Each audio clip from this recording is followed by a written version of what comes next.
Panggung sisi tengah sebagai persembahan pamungkas Sekegong Kebiar Giri Kusuma, Desa Bontieng, Kecamatan Kubutambahan, Duta Kabupaten Buleleng akan mempersembahkan tari bebarisan Sura Murti. Menghadapi perang besar Bratayuda yang berlangsung di Medan Kurusetra, pihak Pandawa dengan petinggi perangnya di bawah komando Bimasena dengan gagah berani menggerakkan prajurit untuk dilatih adu ketangkasan dengan menggunakan senjata gada sebagaimana dilakukan oleh Ksatria Bimasena. Hal inilah yang menjadikan inspirasi kami dengan menggarap karya seni pertunjukan dalam wujud tari baris putra masal dengan nama Tari Baris Sura Murti, yang artinya pasukan atau prajurit tangguh pantang menyerah dalam medan pertempuran sebagai wujud bakti pada Pertiwi. Pencipta tari dan tabuh Inyoman Kartini Laksana, tahun garapan tari 1985, Koordinator Putu Sudiarse, penanggung jawab Kelian Desa Adat Bontieng Ketut Rencana, Perbekal Bontieng Igede Pawate, Pelindung Bupati Buleleng. Baik hadirin, inilah dia persembahan pamungkas Sekegong Kebiar Giri Kusuma, Desa Bontieng, Kecamatan Kubutambahan sebagai Duta Kabupaten Buleleng, tari bebarisan Sura Murti. Selamat menyaksikan.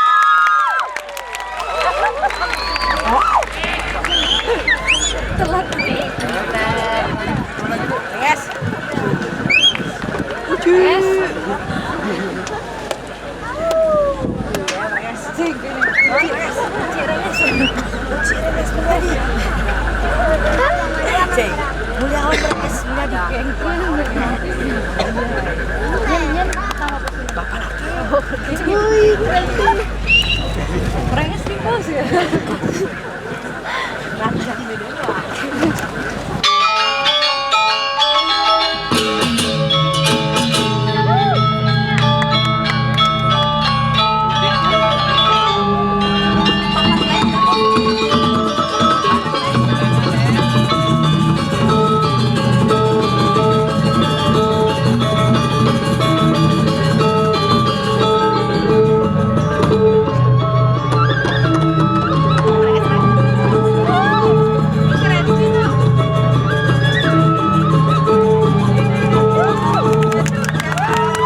apa yang lain aku mikir